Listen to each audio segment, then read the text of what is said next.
Hello everyone, this is Dr. Ranjana. As we have already discussed the diagrammatical representation of data for one dimensional diagrams, हमने last class में जो diagram सीखा था वो one dimensional diagram था जिसमें हमने बार डायग्राम्स डिस्कस किए थे. And what are the types of bar diagrams? They are simple bar diagrams, subdivided bar diagrams, multiple, percentage, deviation bars and broken bars. So now in this video we are going to discuss two-dimensional diagram in which we will discuss rectangle. We have three types of two-dimensional diagram: rectangle, square and circle. So today we will discuss the rectangle two-dimensional diagram. So let us start with two-dimensional diagrams. What are two-dimensional diagrams? We all knows in one dimensional diagrams only length of the bars are important. हमने पहले अभी जो lecture था, last lecture, उसमें पढ़ा था जो one dimensional diagram होते हैं उसमें केवल लेंथ, बार की जो लेंथ है उसको ही कंसीडर किया जाता है. दूसरा जो वेरिएबल जिसे हम विड्थ के रूप में कंसीडर करते हैं वो सिर्फ एक इंटरेस्ट के रूप में हम लेते हैं. जैसे अगर आपको ईयर्स और प्रोडक्शन दिया है पर्टिकुलर कमोडिटी का या किसी चीज़ का, तो उसको हम क्या करते हैं, ईयर्स को हमने एक्स एक्सिस पे काउंट कर लिया और वाई एक्सिस पे जो भी हम रिप्रेजेंटेशन लेते हैं यानी लेंथ वाइज जो हम रिप्रेजेंटेशन लेते हैं बार की, वो प्रोडक्शन में काउंट होती है. तो यानी एक वेरिएबल की ही स्टडी हम एक बार में करते हैं. तो वन डायमेंशनल डायग्राम में हम सिर्फ लेंथ को कंसीडर करते हैं. But in case of two dimensional diagram we have two variables, यानी अब हमें लेंथ को भी ध्यान में रखना है और उसकी विड्थ को भी. बार की जो लेंथ है और विड्थ है दोनों को ध्यान में रखना है. और जब लेंथ और विड्थ दोनों को ही हम कंसीडर करते हैं तो जो न्यूमेरिकल फिगर्स हमें दिए होते हैं उससे बार का एरिया कैलकुलेट होता है. एरिया कैसे कैलकुलेट होता है? Length into breadth. तो इन टू डायमेंशनल डायग्राम आप देखेंगे क्या होगा, both length and width of the bar are considered. That is in two-dimensional diagram the given numerical figures are represented by area of the bars. यानी अगर आपको जो भी टू डायमेंशनल डायग्राम अगर आपको बनाने हैं तो आप देखेंगे वहाँ पे लेंथ और विड्थ दोनों को ही कंसीडर किया जाएगा और वहाँ पे आप क्या निकालेंगे, वहाँ पे आप एरिया कैलकुलेट करेंगे. यानी जो भी बार्स होंगे वो एरिया को रिप्रेजेंट करेंगे. इसलिए हम टू डायमेंशनल डायग्राम को एरिया डायग्राम्स भी बोलते हैं. ठीक है. तो टू डायमेंशनल में हमारे पास तीन हमने मेथड बताया आपको, रेक्टेंगल, स्क्वायर और पाई डायग्राम यानी सर्कल डायग्राम. तो आज हम रेक्टेंगल डायग्राम को डिस्कस करेंगे कुछ एग्जांपल्स के साथ. तो will start the rectangle diagram. देखिए, in rectangle diagram given numerical figures are represented by area of the rectangles. जैसा अभी हमने बताया कि अगर हम टू डायमेंशनल डायग्राम बनाने जा रहे हैं तो लेंथ और ब्रेथ या विड्थ आप बोल सकते हैं, उसे हम एरिया ऑफ रेक्टेंगल कैलकुलेट करते हैं. सो एरिया जब हम कैलकुलेट करते हैं तो जो रेक्टेंगल हमारा ड्रॉ होता है, जो एक रेक्टेंगल हम बनाते हैं उसमें लेंथ की भी इंपॉर्टेंस होती है, उतनी ही विड्थ की भी इंपॉर्टेंस होती है. यानी दोनों ही वेरिएबल को कंसीडर किया जाता है. एक वेरिएबल को लेंथ कंसीडर किया जाता है और दूसरे वेरिएबल को उसमें ब्रेथ या विड्थ के रूप में देखा जाता है. तो in rectangle diagrams is drawn by taking one of the two variables as length and another variable as breadth और the width of the rectangles along two axes like X axis पे एक वेरिएबल को consider करना है और दूसरे variable को Y axis पे. And we will find a rectangle whose area is length into breadth. Right. तो अब कैसे हम क्वेश्चन में इसको यूज करते हैं, कैसे हम रेक्टेंगल डायग्राम बनाते हैं, ये देखते हैं. Suppose we have an example, two companies A and B produce the same item. We have two companies A and B and produce the same item. Company A produced 2000 units. अगर company A 2000 unit produce करती है in January 2011 and in the same month, उसी month में company B produce करती है 2400 units. यानी दो company है, एक प्रोड्यूस करती है 2000 यूनिट और दूसरी करती है सेम मंथ सेम ईयर में 2400 units. Now the production cost per unit of company A and company B was ₹12 and ₹10.5 respectively. The given condition is कि per unit production cost company A के लिए और company B के लिए, दोनों के लिए हमें गिवन है, that was ₹12 and 10.5, ₹10.50 for the production cost of company A and company B respectively. Now ये हमें फैक्ट्स दिए हुए हैं, तो अब इन फैक्ट्स को हमें रेक्टेंगल डायग्राम के फॉर्म में रिप्रेजेंट करना है. तो कैसे हम रेक्टेंगल डायग्राम बनाएंगे देखते हैं. हम पहले स्पेसिफिकेशंस लिख रहे हैं कुछ. जैसे कंपनी ए के लिए हमने लिखा है लेंथ क्या होगी, ब्रेथ क्या होगी। अब आपको यहाँ देखना है कि दो चीज़ें आपको गिवन है, एक तो आपको पता है कि कितने यूनिट प्रोड्यूस हो रहे हैं, तो आप देख रहे हैं कि दोनों में ही अलग अलग यूनिट प्रोड्यूस हो रहे हैं और दोनों की ही पर यूनिट कॉस्ट है 12, एक की और एक की है 10.5। तो यहाँ पे हम लेंथ को हम कंसिडर कर रहे हैं टोटल प्रोडक्शन यूनिट और ब्रेथ को कर रहे हैं पर यूनिट प्रोडक्शन कॉस्ट। आप उल्टा भी लिख सकते हैं, लेंथ और ब्रेथ को कन्वर्ट भी कर सकते हैं। तो यहाँ हमने जो लिया है वो production unit, total production unit को 2000 को हमने लेंथ माना है और जो ब्रेथ है वो हमने मानी है विड्थ यानी 12 रुपीज़ 12 जो कि पर यूनिट प्रोडक्शन कॉस्ट है। अगर हम इन दोनों को मल्टीप्लाई करते हैं यानी टोटल यूनिट प्रोड्यूस्ड और पर यूनिट कॉस्ट, तो हमारी टोटल प्रोडक्शन कॉस्ट निकल के आ जाती है। यानी हमें क्या दिया हुआ है, एक यूनिट की कॉस्ट और यहाँ दिए है नंबर ऑफ यूनिट प्रोड्यूस्ड। तो 2000 यूनिट प्रोड्यूस होती हैं, एक यूनिट की कॉस्ट 12 है, तो 2000 टोटल जो यूनिट हम बना रहे हैं उनकी कॉस्ट कितनी हो गई 2000 इंटू 12 यानी 24,000। तो ये देखिए नेक्स्ट पेज पे, ठीक है। इसी तरह कंपनी बी के लिए हम निकालेंगे। कंपनी बी का जो आपने डेटा देखा उसमें कंपनी बी में जो लेंथ है वो है 2400, इतनी यूनिट वो प्रोड्यूस करते हैं। ब्रेथ मतलब कितनी प्रोडक्शन कॉस्ट है पर यूनिट, वो है 10 रुपये 50 पैसे।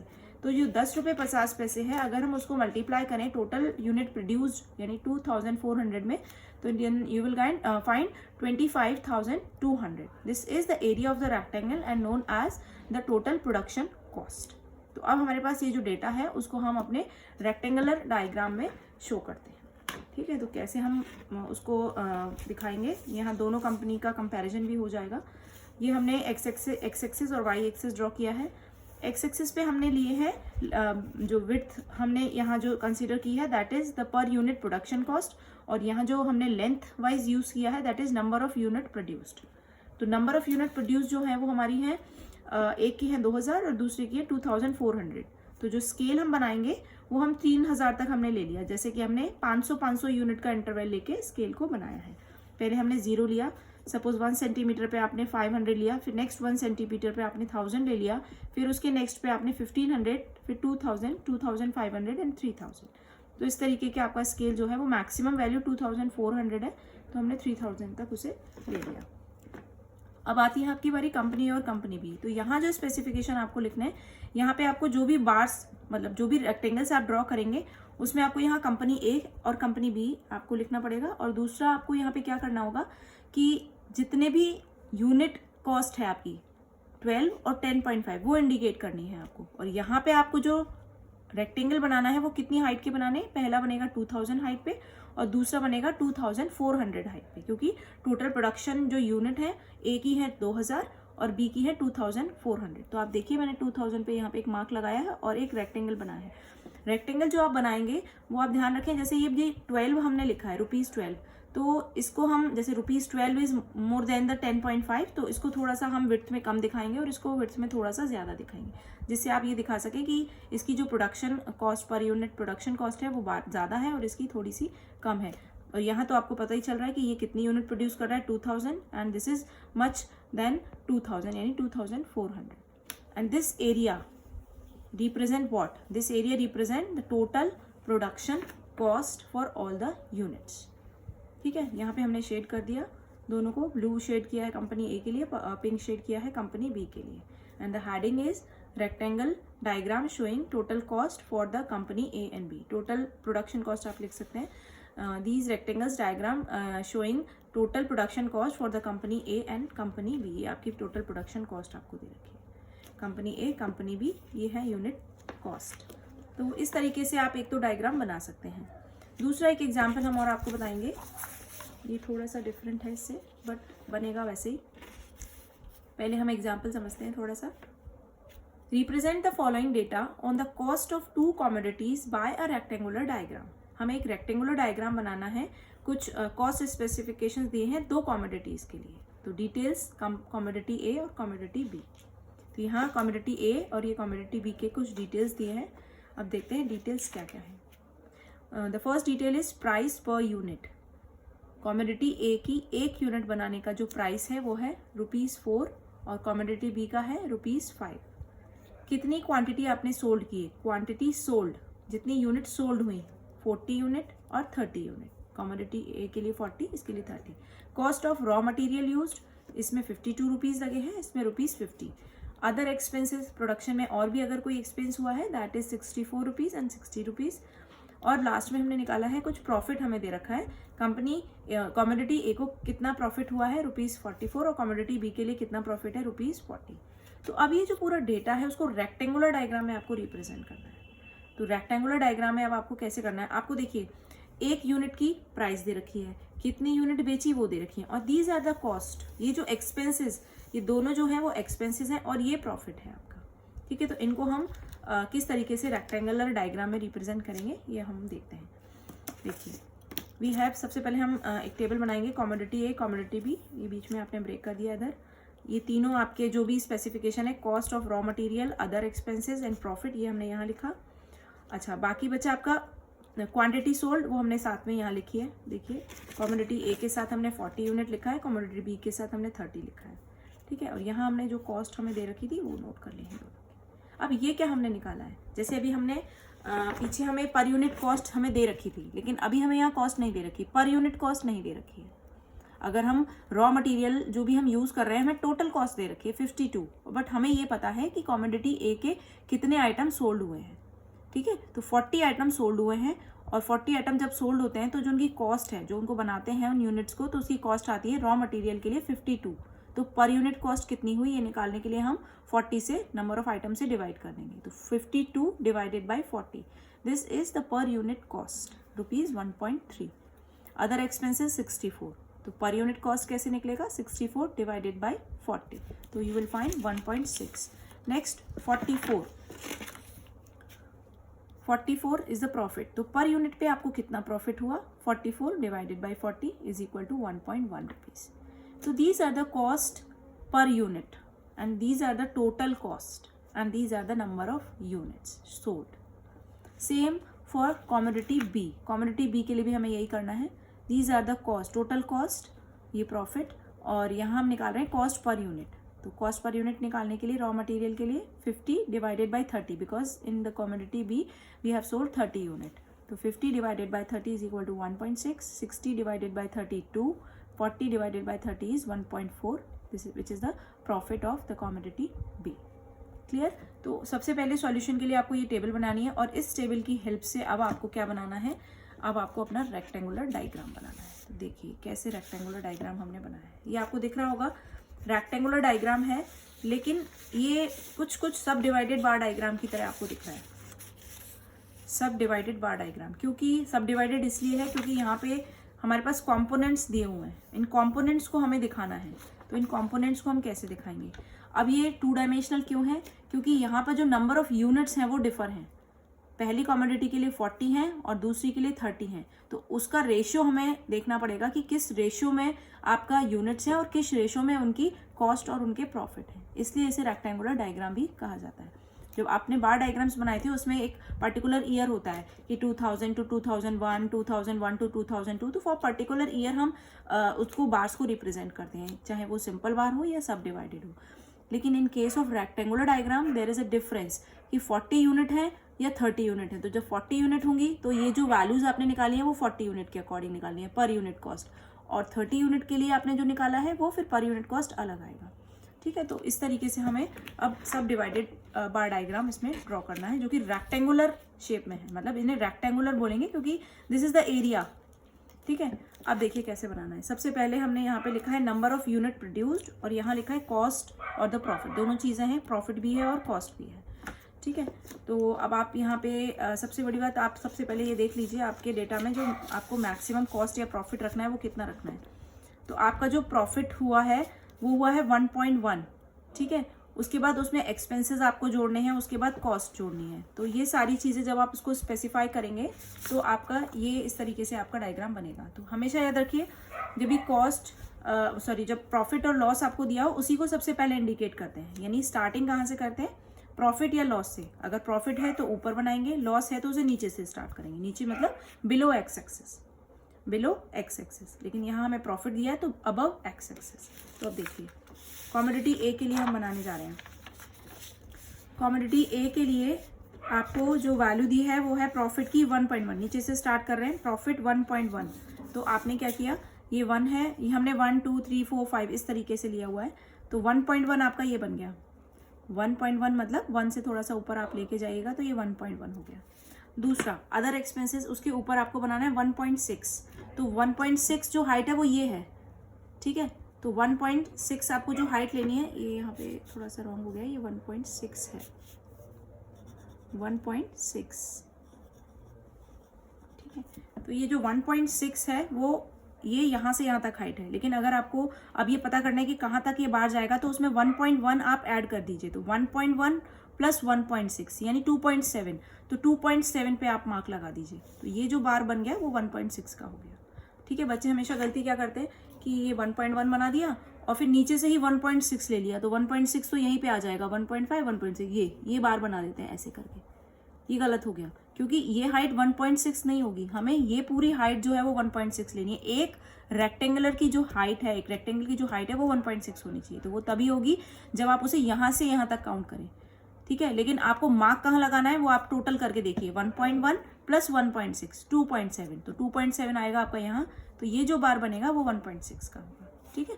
अब है नेक्स्ट इज 1.3, तो 1.3 यहाँ से यहाँ तक होगा, ये पूरा 1.3 है, तो आपने 2.7 काउंट किया था यहाँ पे, और 2.7 में जब आप क्या कहते हैं 1.3 ऐड करेंगे तो आपको 4 मिलेगा, 4 यानी टोटल जो है वो 4 है, तो ये कितना है 1.3, ठीक है। तो आपका ये जो रेक्टेंगल बना वो 4 पे आके बना, लेकिन ये इसकी हाइट कितनी है 1.3, विड्थ आपकी 40 यूनिट के इक्विवेलेंट, मतलब हमने एक आइडिया ले लिया कि 40 यूनिट हमने इस इतनी 1 सेंटीमीटर या 1.5 सेंटीमीटर को 40 यूनिट मान लिया अपने स्केल से मेजर करके। दूसरा हम क्वांटिटी बी के लिए बनाएंगे तो 30 यूनिट, 30 यूनिट का मतलब हुआ कि 40 यूनिट से थोड़ा कम है तो हमने इसकी विड्थ कम कर दी है, देखने के लिए कि भाई ये 40 है ये 30 है, और नीचे स्पेसिफाई भी किया हुआ है हमने, ठीक है। अब इसमें देखिए 1.4 का मतलब हो गया यहाँ से लेके 1.5 से थोड़ा सा नीचे, तो ये एक रेक्टेंगल बन गया। दूसरा है 2.0 का मतलब हो गया 2 प्लस 1.4, 2 प्लस 1.4 का मतलब हो गया 3.4, तो यहाँ पे भी ये 2.0 लिखेंगे।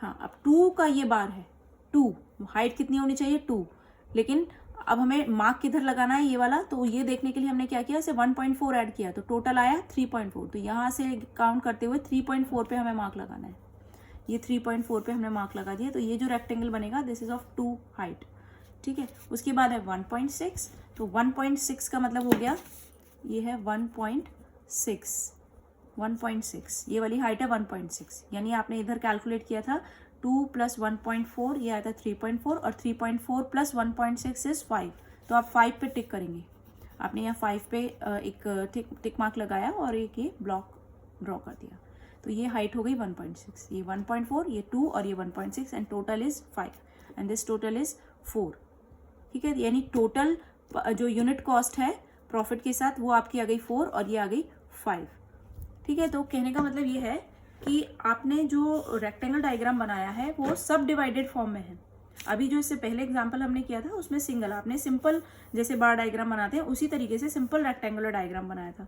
यहाँ पे आपने जो रेक्टेंगल डायग्राम बनाया है वो सब डिवाइडेड फॉर्म में है, यानी वी हैव डिफरेंट कंपोनेंट्स, तो हमने एक रेक्टेंगल में डिफरेंट कंपोनेंट्स को डिफाइन किया है और यहाँ उनको स्पेसिफाई कर दिया कि स्ट्रेट लाइन वर्टिकल लाइन है तो उसे प्रॉफिट में हमने दिया है, हॉरिजॉन्टल है तो अदर एक्सपेंसेस है, और अगर ट्रांसवर्स लाइन है तो रॉ मटेरियल कॉस्ट है। तो इस तरीके से हमने ये रेक्टेंगल डायग्राम बनाया है कि कमोडिटी ए, कमोडिटी बी, और you have specified 40 unit for commodity A, 30 unit for commodity B, and these are the number of unit produced and these are the cost and profit per unit of commodity, and the heading of diagram is cost and profit per unit of commodities A and B. A और B के लिए ये आपकी cost और ये profit, ये दोनों चीज़ों को आपने यहाँ पे स्पेसिफाई कर दिया पर यूनिट। देखो अभी हम कंपैरिजन कैसे करेंगे, अगर कोई जो कंपनी है सपोज वो 40 यूनिट पे सेल करती है, कोई 30 यूनिट सेल करती है, तो हम कैसे कंपैरिजन करेंगे। मान लीजिए ये 40 करती है, ये 60 कर ले, 70 कर ले या 80 कर ले या ज़्यादा कम कर ले या इससे भी कम कर ले, तो अगर दोनों वैल्यूज़ में कुछ डिफरेंस है, मतलब कुछ ना कुछ जैसे रेशियो 1:2 का है या 2:3 का है, जो भी रेशियो है उसको बैलेंस करने के लिए हम क्या करते हैं, पर यूनिट कॉस्ट निकाल लेते हैं। यानी जो भी कुछ हमें कैलकुलेशन करनी है पर यूनिट के हिसाब से करनी है, तो जब पर यूनिट के हिसाब से हम चीज़ों को कैलकुलेट करते हैं तब हम उन्हें आपस में कंपेयर कर सकते हैं और तभी हम ये डायग्राम यानी रेक्टेंगुलर डायग्राम ड्रॉ कर पाएंगे। तो रेक्टेंगुलर डायग्राम में जब हम विड्थ को कंसीडर करते हैं तो उसे हमें पहले इक्वलाइज करना है, हमें ये देखना है कि पर यूनिट के लिए हम चीज़ों को पहले कैलकुलेट करें और फिर उसको ड्रॉ करें। इसलिए हमने यहाँ पे पर यूनिट कॉस्ट निकाली थी, और जो पिछला वाला एग्जाम्पल हमने किया था उसमें पर यूनिट कॉस्ट हमें दे रखी थी, तो हमने एरिया निकाल लिया था। तो बस हमें ये ध्यान रखना है कि रेक्टेंगुलर डायग्राम कब हमें यूज़ करना है, जब हमें लेंथ और विड्थ दोनों को ही एक साथ कंसिडर करना हो। तो आज हमने रेक्टेंगुलर डायग्राम सीखा है। जो नेक्स्ट हमारा टॉपिक होगा उसमें हम 2 डायमेंशनल डायग्राम के अंदर ही अपना जो भी मेथड है नेक्स्ट वाला स्क्वायर को हम डिस्कस करेंगे। स्क्वायर को हम 2 डायमेंशनल डायग्राम में सीखेंगे। ठीक है, तो आज के लिए इतना ही है। इसका एक असाइनमेंट हम आपको उस पर शेयर कर देंगे डिस्क्रिप्शन बॉक्स में, तो आप लोग उसे कीजिएगा। और अगर कोई भी डाउट है तो आप कमेंट कर सकते हैं। अगर आपको पसंद आए तो लाइक शेयर करिए और चैनल को सब्सक्राइब करते रहिए for the regular updates. Thank you.